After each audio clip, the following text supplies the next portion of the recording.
Planet Defenders. When I saw the image of the cover of this game online, I saw the word Defenders. There are 3 rabbits here that are standing next to each other as if ready to fight off an invasion of, the army of General Zod or another bunch of space villains. When I saw these things, I thought, ooh, fun, sci-fi cooperative game of defense, Sentinels of the Multiverse, awesome. The blurb, which is also in the back of the box, seemed to confirm that idea. We're told that now derelict robots suddenly recharge and begin operating outside of their original programming. Now you must send the Planet Defenders out to catch the rogue robots. Ooh. All this has absolutely nothing to do with the game. The game has been packaged, again, as a game of defense and possibly potentially a cooperative game. It is a very simple Euro game, competitive one, which seems to be inspired by Splendor and Century, in the idea of collecting resources to then acquire other resources that will score you points. It has a special element that Century and Splendor do not have, and actually that seemed to me more reminiscent of Istanbul, a game by AEG, came out a couple of years ago. So actually, if I were to describe it, I would call this one either a Tactical Splendor or Istanbul Light. You never get the sense that you are fighting against an enemy. Those robots that you are catching, one of them has 2 sponges at the end of its mechanical arms. You get the sense that that was the poor robot that used to wash the windows of starships at the spaceport, and then that robot got disoriented, and now you're just getting there and mercifully getting that. And retiring the poor robot that got lost. Okay, so thematically the game is not what it seemed to be, which it seems like maybe I spent too much time on that point, but it simply means that the game may not go to its intended audience. But the point is, okay, it's not what I expected, but is it a good game? This seems to be a Century/Splendor variant. Not a game of combat and defense, but is it a good variant? Is it a good tactical version of Splendor? Let me show how the game plays, and then we'll talk about that in the conclusions of my video. The main play area of the game is divided in 9 tiles, 9 square tiles, which are shuffled together and placed in a grid of 3 by 3. Just the central tile always stays there, the other ones can change position from game to game. Then you have a deck of robot cards. You shuffle them all together at the beginning of the game during setup, and then you divide them in 4 smaller decks, and you place each next to the central tile on each of the edges of the square. Then we have 3 activation cards, which are double-sided, as you will see. Energy cubes, we have 3 types of energy, blue, orange, and green. And then also batteries, which simply are another type of energy. The idea is that you spend batteries to perform actions, and that allows you to collect the other types of energy, and then you use the other type of energy to acquire benefits and your resources. We got technology cards that you can acquire during gameplay. That is the cost, and that is the benefits associated with it. And then of course we have our planetary defenders, the 3 protagonists of our adventure, which are these 3 rabbits here. Very nice, colorful miniatures. Simple, yes, it's not like those hyper detailed miniatures that you have in adventure games, but very effective, very charming, and very high quality. I like them a lot. Now, how does gameplay work? You will have a number of battery tokens to spend from your personal pool. When it is your turn, you can activate 1 or 2 robots. Each robot that you activate must move and then can interact with the space where it ends movement.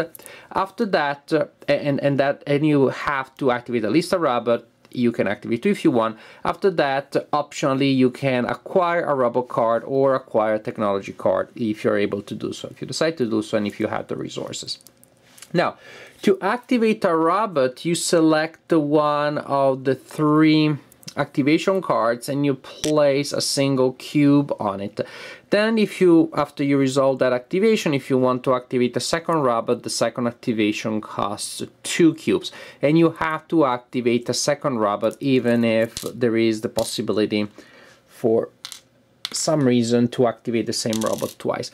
When you activate a robot, then you take the robot corresponding to the symbol there. In this case, this is the robot, which we can tell from the shape of the head really, not so much from the color, which is mainly white here. You take the corresponding color and you move it on the board in the play area orthogonally by that number of spaces. You cannot return where you were, you cannot do cheaty stuff like boom boom, because that just doesn't sound right. So suppose I do that, I move that guy by 2 and I decide to move that guy there. Then I spend 2 activation cubes to activate that robot there, which is this guy here. He also moves by 2 and say we do this and this. Again, every time that I move, I can then interact with the space, and the icons that are at the bottom of each space tile will tell me what the space can do. Here, for example, I can exchange an energy for 5 batteries. Here I roll a dice, the casino, and that will tell me what I get. There I simply get an orange energy and a battery. Here I can exchange a energy and a battery for 3 energies. Here I can get any one type of energy and a battery. Here I get green energy and battery, blue energy and batteries here. Then we have 3 batteries here, and here we have in this Minecraft kind of place, we have a changing resource. You can move this when you're here and interacting with that space, say like that. We can move that token following the arrows, and then we simply get an energy of the corresponding type, which in this case that would be green. Then you can move it a second time by spending a battery and you take the corresponding cube, and then you can move it a third time by spending more batteries, and then you get the second cube, a third cube. That means you can get 1 to 3 cubes. The first one is for free, and the second and the third you have to use batteries to acquire them, and you have to acquire them in the sequence outlined there. As I said, this is for activating your robots. You have to activate at least 1, you can activate 2.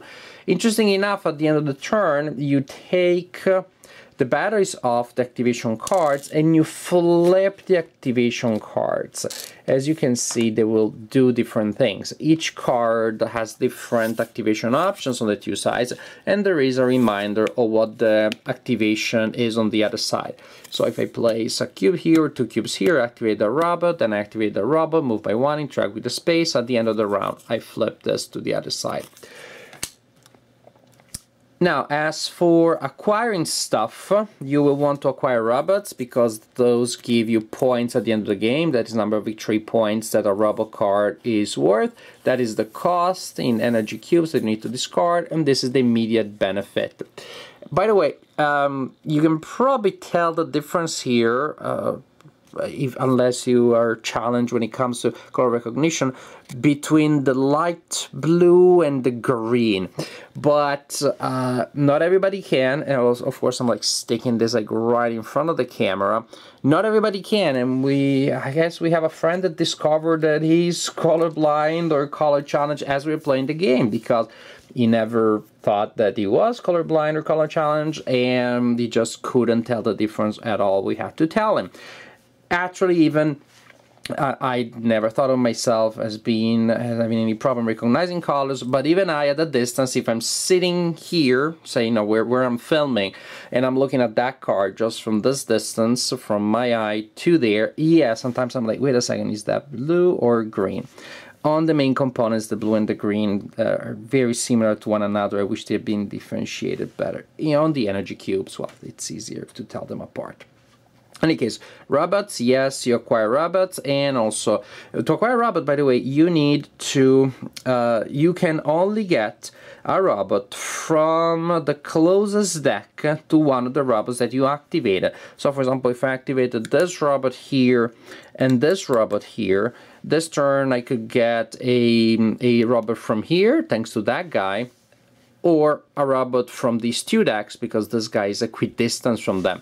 If these are the robots that I activated and that is where they ended the activation, I would not be able to activate that, to take a robot from that deck, because that is not the closest deck to any of the robots that I activated. If the robot you activated ends in the central space, then you can buy from any deck because they're all equidistant. Technologies, it doesn't matter where the robots that you activated ended and where they are and what you activated. It just matters that you pay the cost in energy and or battery, which is showed on top, and then you place the card face up in your play area and you will receive the associated benefit. For example, here you can pretty much give free exchange between green and orange. You can pay with orange when green is required and vice versa. You get extra movement, you get a discount for buying stuff on of the kind of energy indicated there. So if I'm buying something that requires blue and or orange, I get a discount to 1 blue or 1 orange. And this is the general idea. I can exchange energy for cubes, for batteries. I get extra energy, this is very important, and so on and so forth. This is the general idea. The game continues like this, with people activating, flipping those cards, getting energy, trading energy, exchanging energy, buying robots and technologies. Continues like this until 2 of the robot decks in the game available have been depleted.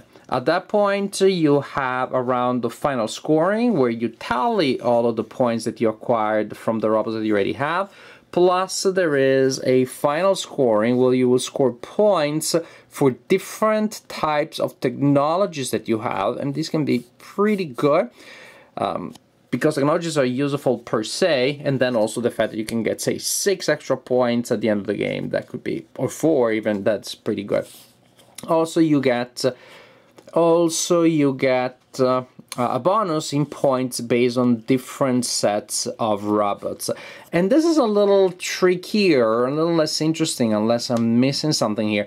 Because suppose that I have 2 5 robots that are worth 5 points at the end of the game, and I have a chance of getting another 5. Then I'm gonna get the 5 rather than getting a 1. That will give me, you know, just a little extra increment here.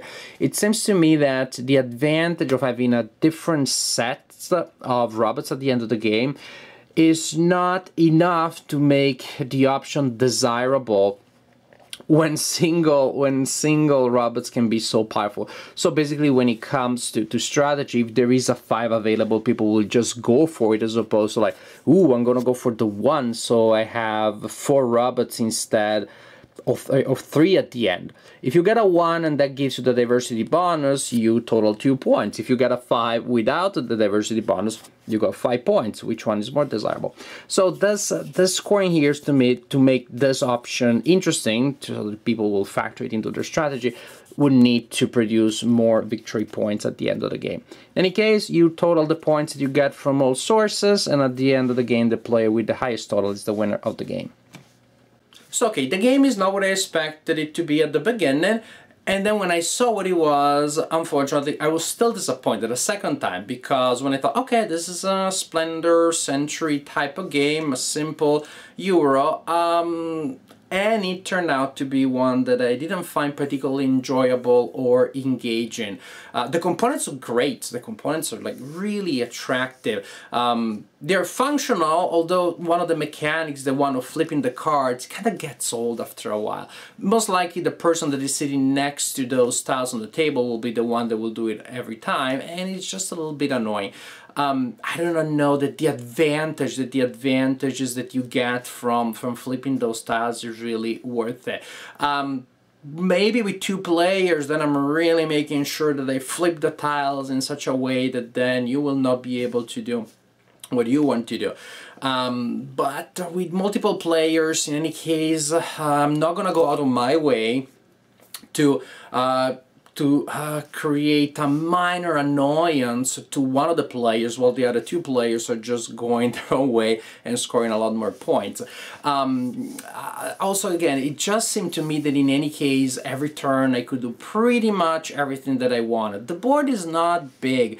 If I cannot move that robot by 2 to get where I want to go, then I'll move another robot by 1 and I'm still gonna be there. So that element of selecting the robot and then having to flip the robot to see what's available and by how many spaces they can move, it felt a little immaterial. It felt fairly trivial. I think that if the game was spend a battery and put a robot wherever the heck you want on one tile and then select that action, spend 2 batteries, move another robot, and or the same one really, and select another action, I don't feel that the game would be all that different. And correct me here, I just feel that it would be slightly simpler, leaner to play logistically, in terms of making the mechanics physically work, and I don't think that you would lose all that much.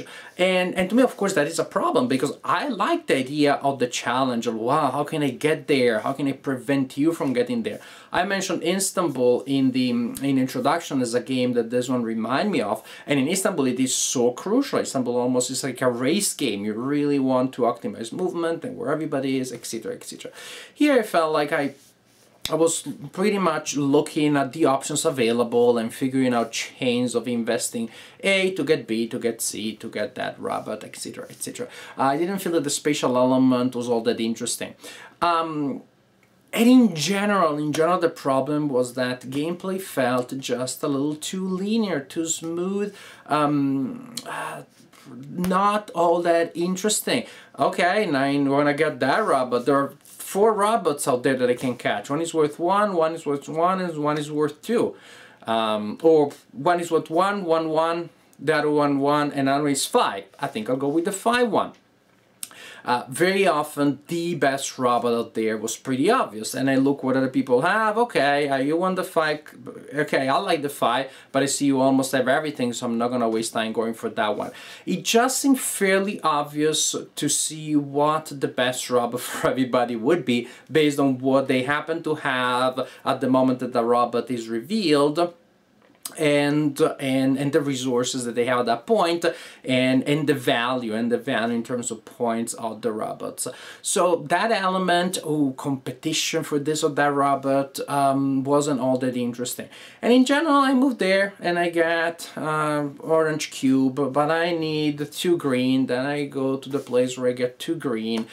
Again, I had the sense that I was able to do almost every time everything that I wanted, and to me, never having to feel the burden of opportunity cost, never had to feel like there is any dilemma, any really tough decision, really detracted from the experience. And the people that played with me had the same impression. It felt just very linear, very, very simple. And not simple again in terms of rules. It is simple in terms of rules, but then we have games that are simple in terms of rules and very sophisticated and complex in terms of gameplay. Gameplay seemed very solvable. The next best option under the circumstances was always obvious to everybody.